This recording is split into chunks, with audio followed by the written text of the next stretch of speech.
Hello, good morning সবাইকে। সবাই কেমন আছেন অবশ্যই কমেন্ট করে জানাবেন। আর আমিও মোটামুটি ভালোই রয়েছি। মেয়েকে নিয়ে সাত সকালে চলে এসেছি রান্নাঘরে। রান্নাঘরে তো আমাদের মেয়েদের জীবন আটকে থাকে, তাই না? এটাই হচ্ছে মেন কথা। তো সারাটা দিন এত খ্যানের খ্যানের খ্যানের খ্যানের ওর সাথে আমার করতে লাগে, মানে কি বলবো, আমি না পারি ঠিক মতো ভয়েস দিতে, না পারি ভিডিও দিতে। ওই যে ওখানে দেখতে পাচ্ছেন, ওখানে ওরা কি করছে জানেন? ওখানে আমি সালাই কাঠিতে ভিজে গেছে, ওখানে রোদে শুকোতে দিয়েছি। ঠিক ওই জায়গাটায় গিয়ে ও খুচুর খুচুর খুচুর খুচুর শুরু করে দিয়েছে। মানে সারাদিন ওর পিছনে তো আমার দৌড়তে লাগে।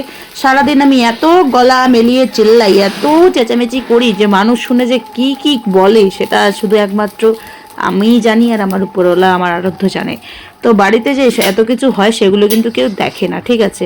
ওর পাপার কথা আর কি বলবো, ও তো সকালবেলা বেরিয়েই পড়ে, সারাদিন কোনো পাত্তা নেই সেরকমভাবে। যেদিন বাড়ির কাজ থাকে তো সেদিন বাড়িতে পাবে, আর যেদিন বাড়ির কাজ না থাকে সেদিন তো আর ওর কেউ দেখাও মিলবে না। একদম রাত্রেবেলা একদম বাড়ি আসবে, তখন একটুখানি তখন মেয়ের সাথে সময়টা কাটাবে। আর সারা দিনটা এই যে মানে মনে করো 24টা ঘন্টা ঠিক আমাকেই যুদ্ধ করে চলতে হয়। তো যাই হোক, একটা মা মাতৃত্বের কাছে যে মানে মাতৃশক্তিটা যে শক্তি, এই শক্তি যদি পিতৃশক্তির কাছে এক বিন্দু মাত্র থাকতো, তাইলে এই পুরুষরা বুঝতে পারতো যে মায়ের জায়গাটা, ঠিক আছে?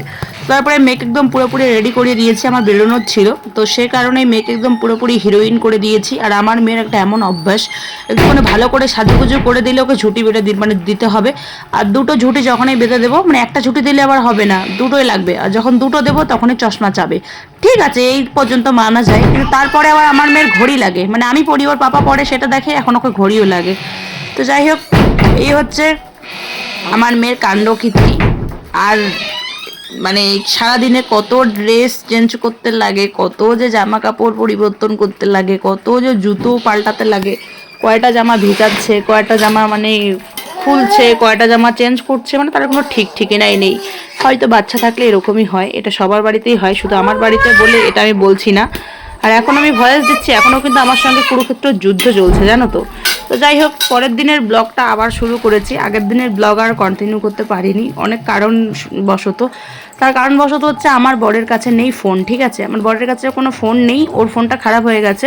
তো ওর কাছে ফোন নেই, ও ফোন অর্ডার করেছে বাইরে থেকে। ওই ফোনটা মানে আমাদের এখানে বাজারে পাওয়া যায় না, বাইরের থেকে ওই ফোনটা আসবে, তারপর আমরা হাতে পাবো। তো বেশ কিছুদিন সময় লাগবে। তো যাই হোক, আমাদেরকে বলেছে ওই ফোনটা আসতে প্রায় 2 থেকে 3 মাস সময় লাগবে। এখন ওই ফোনটা লঞ্চ হবে না বা হয়নি, তো সে কারণে বর ফোনও নিচ্ছে না। আর ওই ফোনটারে অর্ডার করেছে, ওই ফোনটার আশায় রয়েছে। আমরা কবে আমার বর ফোন কিনবে আমি জানি না। তো আমার ফোনেই PhonePe, Google pay, Paytm, ATM যা কিছু আছে সমস্ত কিছু আমার ফোনেই রয়েছে। তার মধ্যে ওর হচ্ছে ফ্রি ফায়ার গেমটাও আমার ফোনে। তো সে কারণেই হচ্ছে একমাত্র সমস্যা, ও ভীষণ লেভেলের হচ্ছে মানে ফোন নিয়ে ব্যস্ত হয়ে পড়ে। তখন আমি এটা এডিট করতেও পারি না, পোস্ট করতেও পারি না, আবার মানে ভিডিও করতেও পারি না। এবার হচ্ছে এখানে যে আমার মেয়ে ভিডিও করে দিচ্ছে, সেটাকে তোমরা টের পেয়েছো? মানে আমার মেয়ে ভিডিও করছে, ওকে ভিডিওটা অন করে দিলে, ক্যামেরাটার হাতে ধরিয়ে দিলে, ও ঠিক ভিডিও তোমাকে করে দেবে একদম বড় মানুষের মতন করে। যদি বলো মা এভাবে ঘুরাও, এভাবে ঘুরাও, সব করে দেবে।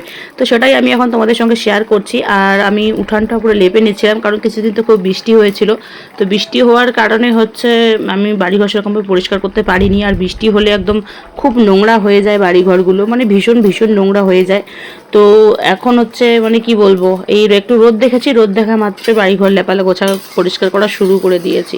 আর আমার বাড়িঘরে আমি করবো না তো কে করবে বলো? অন্য কেউ কি সে করে দেবে? সেরকম আমার কপালও নেই, সেরকম আমার ভাগ্যও নেই। আমার কপালে সে কেউ নেই, তো কে দেবে? তো এখানে দেখো আমি রান্নাঘরে চলে এসেছি। আর ক্যামেরাটা জানি না হঠাৎ করে কীরকম হয়ে গেল, কালারটা চেঞ্জ হয়ে গেল, মুছে নিলাম তবুও। আর এখানে আমার মেয়ে কতগুলো চাল নষ্ট করেছো তোমরা জানো না। এখানে তোমরা একটা জিনিস কিন্তু খেয়াল করো, আমি কিন্তু তোমাদেরকে 2 দিনের ব্লগ শেয়ার করছি, একদিনের ব্লগ কিন্তু এটা নয়, 2 দিনের ব্লগ। এটা হচ্ছে সোমবার আর রবিবারের ব্লগ তোমাদের সঙ্গে শেয়ার করছি। তো এই হচ্ছে আমার জীবন জীবন জীবন। এখন আমি রান্না বসাবো, উনুন জ্বালিয়েছি, আর এদিকে মেয়ে কত চাল ফেলেছে, নষ্ট করেছে। আরও যতক্ষণ ঘরে থাকে ততক্ষণ ওকে টুকিটাকি টুকিটাকি খাবার দিয়ে আটকিয়ে রাখতে লাগে, নাইলে ওকে ঘরে আটকানো মুশকিল হয়ে যায়। আর আমাকে তোমরা কমেন্ট করেছো যে তুমি কতদিনের ব্লগ দিচ্ছ, কেন ডেলিকার ব্লগ ডেলি দিচ্ছ না, কন্টিনিউ ব্লগ দিচ্ছ না কেন, অনেক ধরনের তোমরা আমাকে কমেন্ট করছো। তো তোমাদেরকে আমি একটা কথা বলি, আমার না মানে হয়ে ওঠে না গো। আমার বরের জন্য। আমার বর তো ফোন নিয়ে চলে যায় সারাদিন, তো তখন আমার কাছে ফোনটা থাকে না। যখনই আমার কাছে ফোনটা থাকে আমি টুক করে অন হয়ে যাই, হয়তো এডিট করি, তার মধ্যে ফেসবুক মেনটেন করতে লাগে, ইনস্টাগ্রাম মেনটেন করতে লাগে, আর ইউটিউবের তো একটু বড় ভিডিও, সময় লাগে বেশ খানিকটা। তো এই কারণেই আর কি হয়ে উঠছে না, জানো তো, এরা ছেড়া করে ভিডিওগুলো দিচ্ছি। আর হয়তো টাইম মিলছে না, এই টাইমে আমার ব্লগ ছাড়ার কথা, অন্য টাইমেও বাড়ি ঢুকছে, তখন ফোনটা তো পাচ্ছি না, কি করব বলো। আর এর জন্যই আর কি মেন সমস্যাটা। ও ফোনটা কিনলে তখন আর আমার সমস্যা হবে না। আর ও ফোনের মধ্যে গেম খেলে, জানো তো, গেম খেললে পরে ফোনটা খুব হ্যাং মারে, খুব খারাপ হয়, লোড হয়ে যায়, একটু কেমন হয়, স্লো হয়। আর কি বলে বোঝাবো মানুষটাকে, বোঝানোর মতন কোনো পরিস্থিতির মধ্যেই নেই আমি। তো এই যে আমি এখানে স্নান করতে এসেছি, কাজ করব এখন। আর এখানে দেখো মেয়েও চলে এসেছে, তো ওকে স্নান করাবো, সরি আমি স্নান করব না, ওকে স্নান করাবো। আর হচ্ছে আমি কিছু কাজ রয়েছে সেগুলোও করব। আর দেখো উঠানটা একদম ঝকঝকে চকচকে করে শুকিয়ে গেছে, খুব ভালো লাগে বলো এভাবে গোবর মাটি দিয়ে উঠান টুঠান লেপে নিলে, কিন্তু বেশ ভালোই লাগে। তো তোমরা আমার ভিডিও দেখতে কারা কারা ভালোবাসো, আর কে কোথা থেকে আমার ব্লগ দেখো, আমার ভিডিও দেখো, অবশ্যই কমেন্ট করে জানাবে। তোমরা শর্ট ভিডিও দেখতে ভালোবাসো না ব্লগ দেখতে ভালোবাসো, সেটাও কমেন্ট করে জানাবে। আর মানে ইউটিউবে না, জানো তো, ইউটিউবে একটা এমন জিনিস হয়ে গেছে, মানে মনে করো এখন তো ফেসবুকের ইনকাম কমিয়ে দিয়েছে। আর ফেসবুকে ইনকাম কমিয়ে দিয়েছে মানে সব এখন কন্টেন্ট ক্রিয়েটরগুলো ইউটিউবে ঝাঁপিয়ে পড়েছে। তো সে কারণে হচ্ছে ইউটিউবটাতে এখন অনেক চাপ চলাটা, মানে সাবস্ক্রাইব বাড়ানো, ভিউজ বাড়ানো, ইউটিউবে অনেক চাপ। তো হয়ে ওঠে না। আমি মনে হয় আমার 7 জন্মেও কিছু করতে পারবো না, এটাই ভাবনা চিন্তার সিদ্ধান্ত নিয়েছে। আমি কিছু করতে পারবো না, কারণ আমার দ্বারা অসম্ভব এই ভিডিও মেনটেন করে চলাটা। তবুও বছরের পর বছর চলছি। 5 বছরের মধ্যে আমি 2টো চ্যানেল হারালাম, 2টো চ্যানেল নষ্ট করলাম। আমি মানে কি বলবো, এতটা ভেঙে পড়েছিলাম তখন থেকেই। এখন আর কোনো এনার্জি জোটে না। আমি ভয়েস দিচ্ছি, ভয়েস দেওয়ার সময়ও আমার এনার্জি জোটে না, এরকম একটা ব্যাপার। এবার অনেকে বলবে তুমি এত স্পিডে কথা বলছো, এবার ভিডিও করতে চাচ্ছ না, তারপরেও আবার ভিডিও দিচ্ছ, মানে এই সেই এন তেন অনেকে আবার বলে না। আমাকে পিছনে তো আবার কাঠি করা লোকের অভাব নেই, পরের লোকের থেকে ঘরের লোক বেশি শত্রু।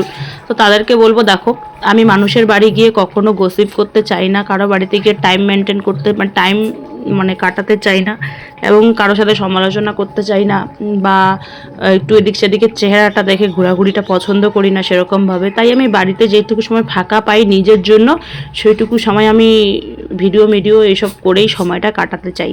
তার কারণ হচ্ছে আমি ওই এর বাড়ি ওর বাড়ি, এর সাথে গল্প ওর সাথে গল্প, ওর সাথে লাগাপড়া এঠাপড়া, গসিপ করানো, পিএমপিসি করানো, এগুলো আমি করতে চাই না। মানুষের বাড়িতে গিয়ে মানে গসিপ করার থেকে, সময় কাটানোর থেকে নিজের বাড়িতে ফোন নিয়ে থাকাটা মনে হয় আমার কাছে বেশি বেটার মনে হয়। আর বাড়ির কাজকর্ম পেয়ে আমি টুক করে যতটুকু সময় ফাঁকা পাই ততটুকু সময় আমি ফোন নিয়ে থাকি। আর কাজের ক্ষেত্রেও কোনো মাঝে কখনো আমি ফোন নিয়ে চলে যাই, মানে এখন আমি রান্না করছি আর ভয়েস দিচ্ছি, কারণ ভয়েস তো তখন আর দিতে পারি না, তো সেই কারণেই হচ্ছে এখন ভয়েসটা দিচ্ছি। তো তোমরা আমাকে অনেক রকম ভাবতেই পারো, যার যেরকম মানসিকতা সেরকমটা আমাকে তোমরা ভাবতেই পারো, কিন্তু বিশ্বাস করো আমার সঙ্গে তোমরা একবার মিশে দেখতে পারো, আমার সঙ্গে তোমরা একবার ঘুরে দেখতে পারো, আমার সঙ্গে তোমরা একবার কথা বলে দেখতে পারো, তাইলে তোমরা বুঝতে পারবে ঠিক আমি মানুষটা কেমন। আমি বোঝাতে চাই না যে আমি ভালো, হ্যাঁ আমি অবশ্যই খারাপ, সবাই তো মানে হাতের তো আর 5টা আঙুল সমান নয়, তাই সবার চোখে আমিও সমান নই, এরকম এইটাই হচ্ছে মেন কথা। কী যে বলছি আমি নিজেও জানি না, কী যে বোঝাচ্ছে আমি নিজেও জানি না। তো চলো পুরো ব্লগটা কন্টিনিউ করো, ওকে স্কিপ করো না, ছোট্ট একটা ব্লগ। আর ব্লগটা আমার কেমন লাগছে অবশ্যই তোমরা কমেন্ট করে জানাবে। দেখো মেঘ লেগে গেছে, মনে হচ্ছে যেন একদম ভরকর গরম লেগে গেছে। কিছুদিন বেশ ভালোই ঝড় বৃষ্টি হলো, বৃষ্টি তো প্রচুর হলো, প্রচুর। ফ্যান ছাড়া ঘরে থাকা যায় না, মানে থাকার মতো নয় ফ্যান ছাড়া। এদিকে হচ্ছে কারেন্ট প্রচুর ডিস্টার্ব করছে কিছুদিন থেকে, মানে ঝড়ের কারণে বিভিন্ন জায়গায় গাছ ভেঙে পড়েছে, তারপরে লাইনের যে খুঁটিগুলো সেগুলো ভেঙে পড়েছে, এই কারণেই হয়তো লাইনটা কিছুদিন থেকে ডিস্টার্ব দিচ্ছে। গরমে জাস্ট নাজেহাল অবস্থা, রৌদ্রুতে দেখো কি অবস্থা হয়ে গেছে, তোমরা খালি দেখো। এই দেখো কি রৌদ্রুটা। কালকে আমি উঠানটা লেপে নিয়েছি, আজকে সোমবার, কালকে রবিবার ছিল, কাল বিকেলে উঠানটা পুরো একদম গোবর মাটি দিয়ে লেপে নিয়েছি। দেখো কতটা সুন্দর লাগছে। আমি ভাবছিলাম আজকে হয়তো বৃষ্টি টিষ্টি হবে, আর এই দিকে যা অবস্থা, কারেন্ট নেই, মেয়েকে শুয়ে দিয়েছি, মেয়ে এখন ঘুমোলো। গরমের জন্য ঘরে থাকা যাচ্ছে না, মেয়েটা আমার কেমন করে ঘুমোবে আমি সেটাই বুঝতে পারছি না। গাছগাছালা নেই করেও এই কয়েকটা মানে কি বলবো মাসে, এই 1.5 বছরে পুরো চারিদিকে গাছ লাগিয়েছি, কিন্তু এইটুকু গাছে আর বাত্তা পায় না। তো আমার এখন একটা পার্সেল আসবে, আমি পার্সেলটাই রিসিভ করতে যাচ্ছি। তো আসুক, তারপর তোমাদের সঙ্গে শেয়ার করার চেষ্টা করব, এখন না করলে পরের ভিডিওতে করার চেষ্টা করব। তো চলো এখনকার মতো টাটা, ভীষণ গরম পড়েছে। তো এখন আমার পার্সেলটা এসেছে, আমি পরে তোমাদের পার্সেলটা আনবক্সিং করে দেখাবো। আর এই দিকটা তোমাদের সঙ্গে সচরাচর দেখানো হয় না, এই দিকটা আমি একদম কম বেরোই বললেও ভুল হবে, আসি কিন্তু সেরকমভাবে তোমাদের সঙ্গে শেয়ার করা হয় না। এখানে দেখো কত খড়ি ছিল, সব খড়ি কিন্তু আমার কাটা হয়ে গেছে। আর এই যে দেখছো কুমড়া গাছটা, ঠিক আছে, এই কুমড়ো গাছে কিন্তু অনেক ফল এসেছে। এখানে একটা দুটো কমলা লেবুর গাছ লাগিয়েছি, মানে আমি সদ্য বিয়ে হয়ে আসার পর দুটো কাঁঠাল গাছ ছাড়া আর এই বাড়িতে আমার কিছুই ছিল না। মানে এই বাড়িতে একটা মাঠের জমির মধ্যে শুধু মানে ঘাসগুলোকে চেঁচানো হয়েছে, ঘাসগুলোকে তুলে দিয়ে কোনো রকমভাবে দুটো ছাপড়া ঘর তুলে আমার বিয়েটা হয়েছে, ঠিক আছে। আর এখানে আমরা স্বামী স্ত্রী দুজনেই ছিলাম, এখন তো 3জন হয়ে গেছি। তো যাই হোক, বিয়ে হওয়া 3 বছর আর হতে চললো, আর কয়েকটা মাস, তাইলে আমাদের পাক্কাপাক্কি 3 বছর হবে। তো মেন কথা যেটা হলো সেটা হচ্ছে, দেখো মানে তিল থেকে তাল করা, পি থেকে পশ্চিমবঙ্গ, অনেকটা কিন্তু ওয়ার্ড বসে, ঠিক আছে। অনেকটাই কিন্তু মানে যতটা আমরা মুখে বলি ঠিক ততটা কিন্তু নয়, অনেকটা কিন্তু এর পিছনে স্ট্রাগল করতে হয়। তো দেখো এই যে এই 3 বছরের মধ্যেই বাড়িতে এত গাছালা, বাড়ির এত পরিবর্তন, আমার মানে এত কিছু, সেটা কিন্তু চারটেখানে মুখের কথা নয় বন্ধুরা। এর পিছনে কিন্তু হাজার হাজার মানে আঘাত, কষ্ট, ক্ষত, দুঃখ, যন্ত্রণা, ব্যথা হাজারো হাজারো লুকিয়ে রয়েছে, শত শত, যেগুলো আমি চাইলেও কিন্তু কাউকে খুলে বলতে পারি না, আর বলতে কোনো দিন পারবও না। এই যে টুকিটাকি শাকসবজি লাগিয়েছি সেগুলো তোমাদের সঙ্গে শেয়ার করছি। আর কত গাছ উঠেছে জানো, এই আবার দেখো আমি যখন আমি জানতে পারি যে আমি বেবি কনসেপ্ট করেছি, আমার মেয়ে তখন, আমার মেয়ের ব্যাপারটার সময়, তো বিয়ের 1 বছরের মাথায় যখন আমার বেবি আসে, যখন আমি জানতে পারি, তো তখন থেকেই কিন্তু আমি টুকিটাকি বাড়ির সমস্ত কিছু চেঞ্জ করা শুরু করেছি। তবে বাড়িটা চেঞ্জ করতে পারলাম না, এই মানে একটা জিনিস শুধু, এখনো পর্যন্ত বাড়িতে মাটি দিতে পারলাম না, কারণ মাটি পাওয়াই যাচ্ছে না। তো এদিকে আমার পার্সেলও চলে এসেছে, আমি তোমাদের সঙ্গে অবশ্যই শেয়ার করবো কী এসেছে। আর বাড়িতে এখনও পর্যন্ত মাটি দিতে পারলাম না, তার মধ্যে হচ্ছে আমি এখনও পর্যন্ত আরেকটা ঘর আমি আধা কালটা করে রেখেছি, সেটা এখনও কমপ্লিট করতে পারিনি, এই হচ্ছে আর এক কথা। তো যাই হোক, কী আর করা যাবে, এখন হচ্ছে আমার পুজো দেওয়ার সময়। সোমবারের এটা ব্লগটা, রবিবারেরটা তো শেষ করেছি একটুখানি, আর একটা সোমবারের ব্লগ তোমাদের সঙ্গে শেয়ার করছি। তো এই দেখো আমার বাড়িতে কিন্তু প্রত্যেকটা ফল ফুলের গাছ দিয়ে পরিপূর্ণ, নতুন করে লাগানোর মতন কিন্তু আর কোনো মানে জায়গা নেই, এটাই বলতে গেলে একটা সত্যি কথা। মানে আমার বাড়ির একদম আনাচে কানাচে কোনায় মোনায়, বাড়ির ভিতরে বাইরে এত গাছ লাগিয়েছি, ফল ফুল থেকে শুরু করে অন্য বিভিন্ন ধরনের গাছ, এত গাছ লাগিয়েছি, এত হাজার হাজার টাকার গাছ কিনে লাগিয়েছি, যেটা বলার মতো নয় গাইস। এবং বাড়িতে আমি নিজেও কলম করে গাছ লাগিয়েছি। তো এই যে বাড়ি থেকে বিভিন্ন ধরনের ফুল ছিঁড়ছি, রঙে বেরঙের ফুল ছিঁড়ে এখন আমি পুজো করব, যেহেতু সোমবার, আর সোমবার আমি একটু স্পেশালভাবেই পুজো দিই, যদিও আমি প্রত্যেক দিনই পুজো দিই। আর পুজো দেওয়ার আমার টাইম হচ্ছে 12টার আগ পর্যন্ত, কিন্তু একটু যদি সমস্যা থাকে তখন 12টার পরেও পুজোটা আমি দিয়ে নেই। তবে 12টার পুজো পরে কিন্তু পুজো আমি খুব কম দিই, আমি 10টার আগেই দেওয়ার মানে কি বলি, চেষ্টা করি 10টার আগেই পুজো দেওয়া কমপ্লিট করার চেষ্টা করি, কারণ হচ্ছে আমার সকালবেলা পুজো দেওয়ার টাইম, এটা আমার আগের থেকেই, কারণ এটা আমার ওই বাড়িতেও। তো একটা বেল কুড়ে পেলাম, যেটা পাকা বেল পড়েছিল কালকে, আর আমাদের টিনের উপরে না যখন হাওয়া করে তখন টিনের উপরে ধূপধাপ করে বেল পড়তেই থাকে। তো বেলপাতা আমি প্রত্যেকদিন বেলপাতা ধুতুরা ফুল দিয়ে আমি শিবলিঙ্গের মানে পুজো করি। তো আজকে একটা বেল পেলাম, ভাবলাম এই বেলটাকে দেবো নাকি, তারপরে বর বললো যে এই বেলটা তুমি দিও না এরকমভাবে, কারণ পড়ে গেছে, তার মধ্যে ফাটা আঠা বেরোচ্ছে, এই বেলটা দিও না। তো এমনিতেই এই দেখো এখানে আমার একই অঙ্গে বাস করে কৃষ্ণ আর রাধা, এখানে সাদা ফুল আর এটাই নীল হয়, তো এটাকেও একটুখানি ছিঁড়ে নিলাম, পুজো দেবো। আর আমি আপাতত ঠাকুরের ছবি দিয়ে স্থাপন করেছি, বাড়িঘর ঠিকঠাক হোক, তার মধ্যে হচ্ছে আমাদের একটা প্ল্যানিং রয়েছে, সেই প্ল্যানিং যদি সাকসেস হয় তাহলে তো হয়েই গেল, আর প্ল্যানিংটা যদি সাকসেস না হয় তাহলে ঠাকুরের ঘর তো আমাদের দিতেই হবে, বাইরে বসাতে হবে, একটা ঘরে আর কতদিন এরকমভাবে থাকবো। তো এই যে বাড়িতে একটা কোনায় দেখো, আমি কিন্তু শুধু একটা কোনায় না, আমার বাড়ির চারিদিকেই কিন্তু ধুতুরা গাছ মানে আমি লাগিয়েছি, বীজ এনে ফেলিয়েছি, সেই বীজগুলো থেকে কিন্তু অনেক গাছ হয়েছে। তবে এই গাছটা না সেদিন উঠে গেছে, ঠিক আছে, উঠে গেছে মানে বেড়াটা পড়ে গেছে, তার জন্য উঠে গেছে। পরে আবার সুন্দর করে গাছটাকে লাগিয়ে দিয়েছি, তো এখানকার ফুলটা মানে কুড়ি ছিল, সেই কুড়ির ফুলটা এবার ফুটে গেছে। তো যাই হোক, তোমাদের সঙ্গে আর পুজো দেওয়ার পরের পার্ট কোনোটাই তোমাদের সঙ্গে নিতে পারিনি, কারণ হচ্ছে আমার বর বলে যে পুজো দেওয়ার পরে নাকি সেটাকে দেখাতে নেই, তো এর জন্য আমি মাঝে মাঝে ভুল করে তবুও দেখাই আর কি, মন মানে না।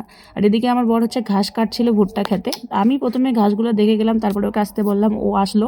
তো এখন হচ্ছে ভুট্টা খেতে ঘাস কাটছে গরুর জন্য, আর আমাদের গাভিন গরু না, ওর খিদে পায়, ওকে খাবার দিতে হয় একটু বেশি করে।